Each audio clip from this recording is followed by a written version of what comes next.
Welcome to Wealthy After 40. Ready to ditch debt, retire sooner, and live life on your own terms?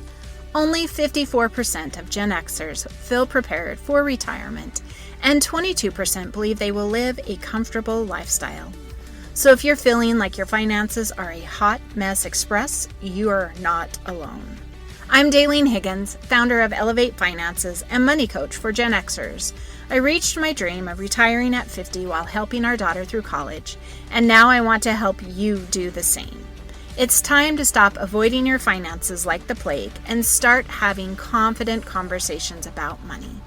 Join me every week to talk about personal budgeting, debt payoff, saving for retirement, money mindset, and leaving a legacy for future generations. Okay, friends, let's talk money. Today's episode is specifically for us Gen Xers. We're at the time of our lives where we have just finished or finishing, right, depending on where you fall on the scale of the Gen X, as it spans roughly 15 years, right? We've just finished living the most expensive years of our lives. And as we approach retirement, we have 4 financial challenges that we need to understand and determine how they are impacting us now and how they will impact us into retirement.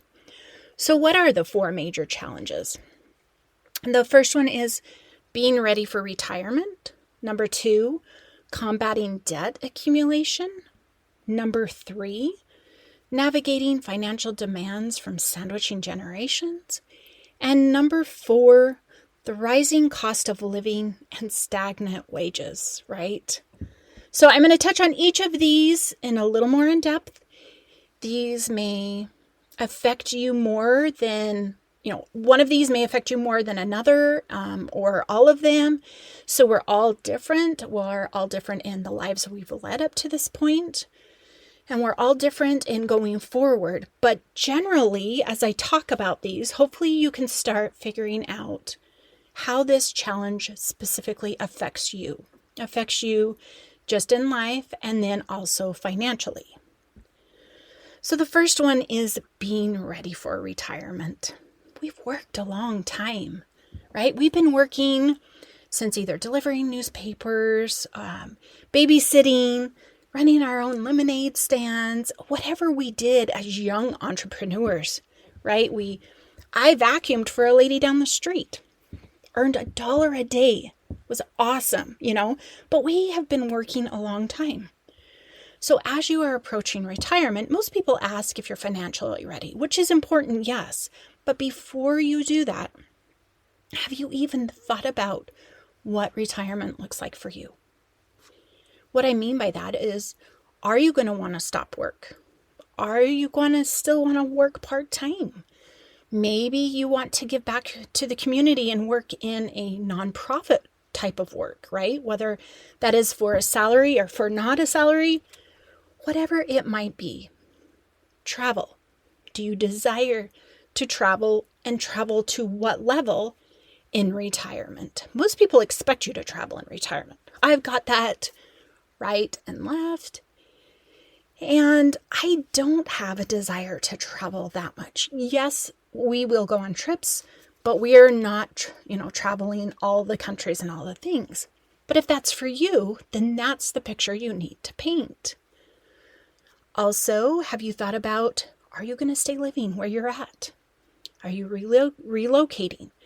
And if you're relocating, is it higher cost of living, lower cost of living? Tax impact, right?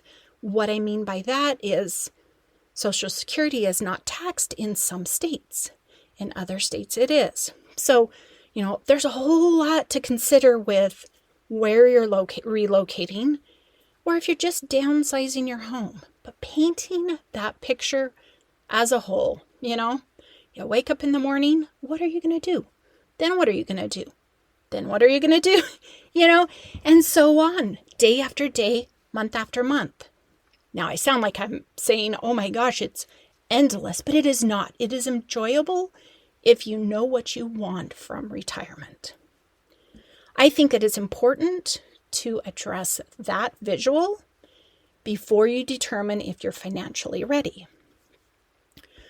So where do you start, for financially ready? Well, if you are using a budget, I hope you are, because it makes this transition easier. You create a then budget for retirement, anticipating what expenses will go down, what expenses will go up, what won't be there anymore for an expense, or what is a new expense. For myself, it was a new expense of medical insurance, right? Because I'm not Medicare age, so I needed to factor that in there. But I'll tell you what, my fuel costs have gone down. I don't drive every day, and I don't, and I'm not out and about. So there's going to be some adjustments. Make your best guess. That's what our budget is for. We make our best guess, but it gives us a framework. Then we know how much it's going to cost us each month, right? As we continue to move forward and progress towards retirement. So if you're like, oh, there's no way I could afford that, you can make adjustments, right?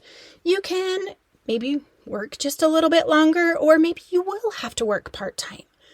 It's just what you need to be able to do to paint that picture and have that reality with picture and money coming together. But it's not too late to keep saving towards your retirement, right? To be able to have, number one, emergency funds or cash on hand. Make sure you're saving into your retirement accounts or investment accounts. Look at all the things that you can still do. If you're on the young end of a Gen Xer, wow, you've got a lot of years to still go, right? Me leaving at the age of 50, I still had several years before I could even touch my retirement accounts. So you've got to look at it that whole. And then the other thing that I think a lot of people get really worked up about, or maybe they just don't know, is, you need a total sum in your, 401, 457, wherever you're keeping your retirement accounts, but you're not going to take all of it out that day. So the market, yes, it's low right now, but you're not going to take it all out, even if you are of age to take it out, right? Hopefully you're only going to take out the little bit that you need for a year and a half, or whatever you decide to do. So just keep saving, keep building up cash, make sure you're set with those emergency funds. That is going to be huge as you move forward into retirement. The other thing you need to concern yourself about or think about as you're, getting older is any other, vehicles or insurances or whatever, as you get older. How does your aging, your health, what does it look like? What do you want it to look like? And what are your needs going to be? For example, having just taken care of my mother with dementia, there were 6 of us, a large amount of siblings to help take care of her. I only have one child, and realizing that she could not physically, even if she wanted to, I told her there is no way you could physically do it on your own. So I looked into a long-term care policy. That's not something everybody should do, but it's something you need to consider. Like, what things are going to be impactful to you down the road, and get those, put together, working. All right, so being ready for retirement. Yep, you got to put it together. You got to think ahead. Get excited about it. I love it, but I'm still working. So retirement can be whatever you want it to be. Okay, number 2, combating debt accumulation. We put ourselves through college, or our kids through college. We bought a house or 2, right? We're kind of at the top of the hill with building those expenses. Well, as we get older, our needs change, our desires change, but we also need to realize income, right, will change. Regardless whether you have a pension or retirement accounts or investment accounts, you've got to be prepared for that influx of money as you retire, and determining how much debt you want to take into retirement with you. Some people are very staunch on, I will not take a house payment into retirement. So they work until that's paid off. If that's not your desire or your concern, then it's not for you. That's why personal finances are personal. But understanding all of the sides of it to make the best decision for you is very important. So again, like I said, as you head into retirement, expenses might decrease. Some might increase. We change and things change.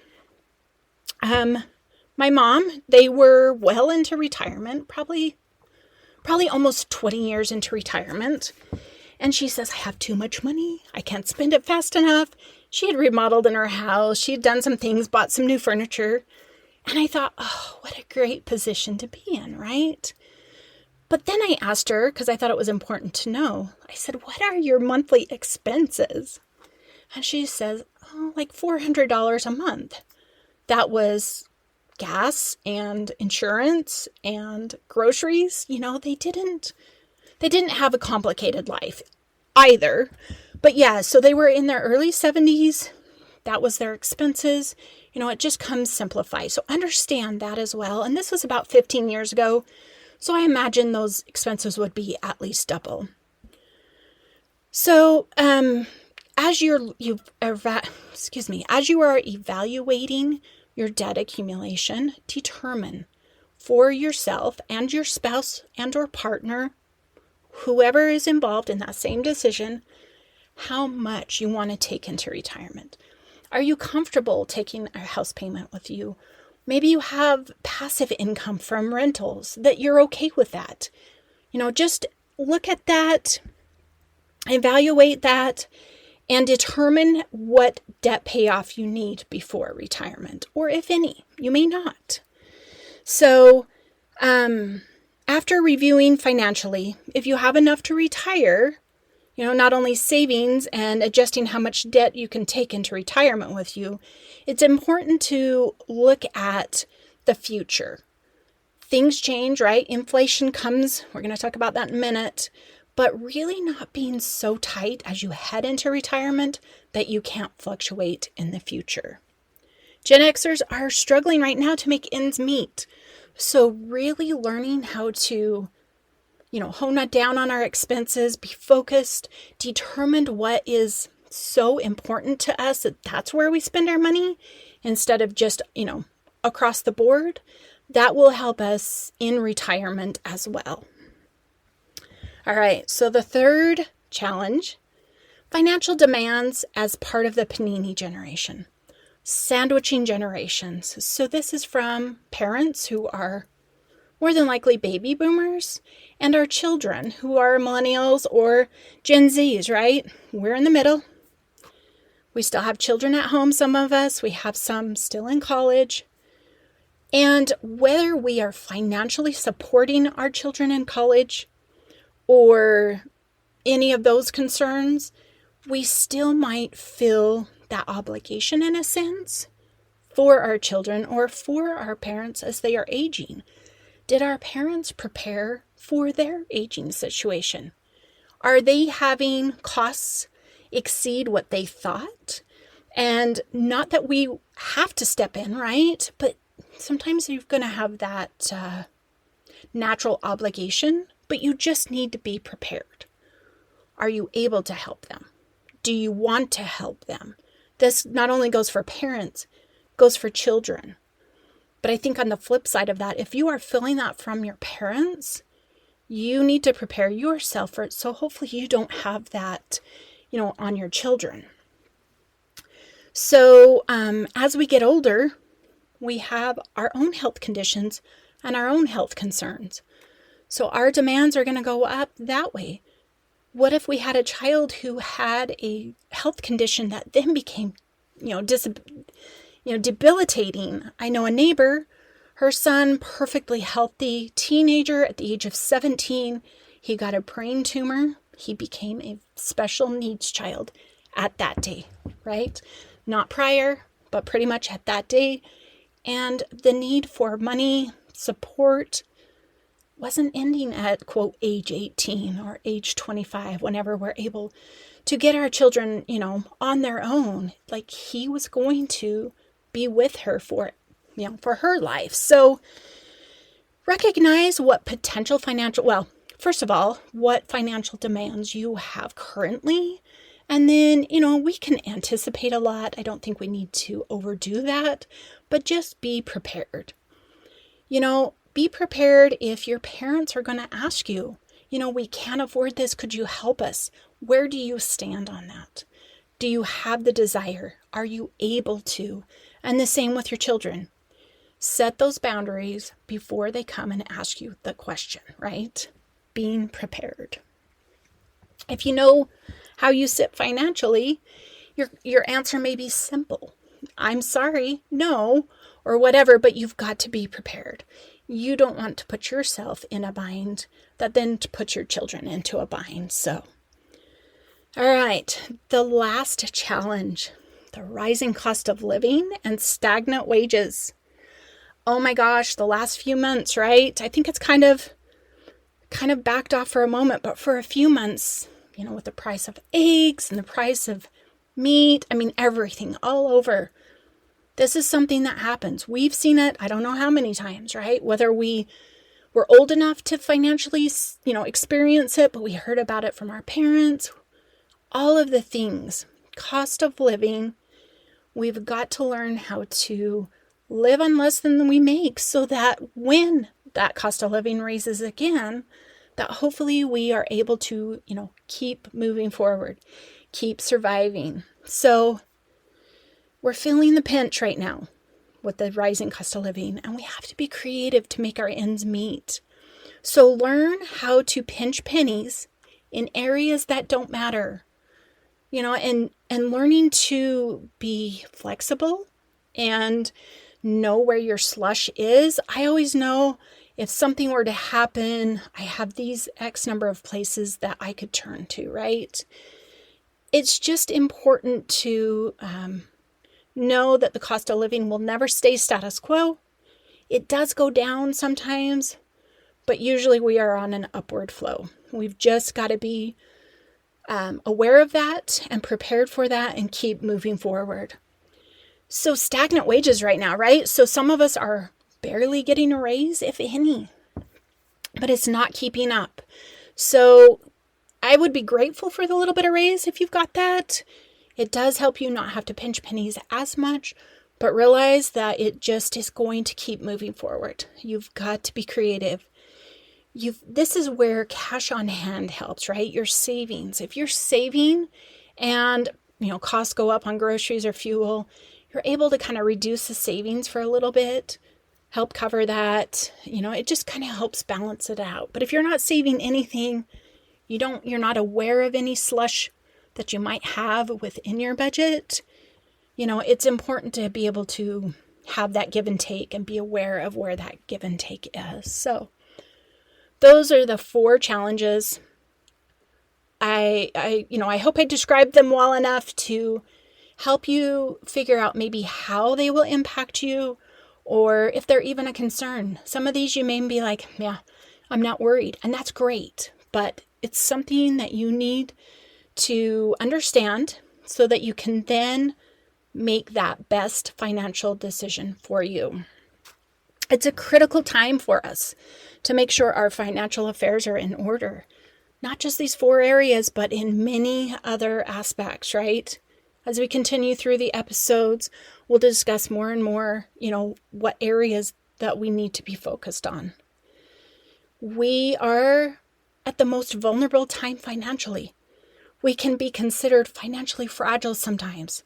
And that meaning if there were an emergency, are you prepared? Are you prepared, or do you have to turn to something else? You need to determine your solution and be prepared for that if that were to happen. The solution is not a one-size-fits-all. And, it's up to you how you strategize headed into retirement, how you strategize handling each of these challenges. I was talking with an entrepreneur recently, and she expressed that her desire was that in 10 years, she could be doing her business for free. That would put her at the age of 55, no more pressure, right? But still doing what she loved. So that vision may not be for you. It may not be for anybody else, but it's her vision. And that's the thing is, grab the vision, then determine how these challenges are going to affect that vision, and then determine your best solution.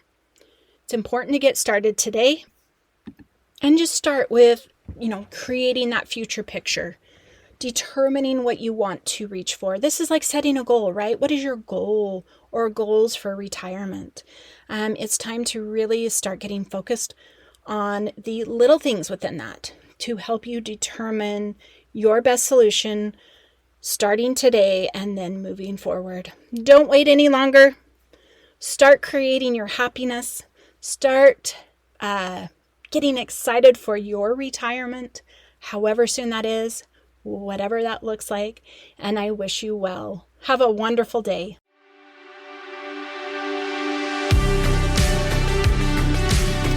Thanks for listening. Every week my goal is to help you get one step closer to financial freedom and making confident decisions so your money starts working for you.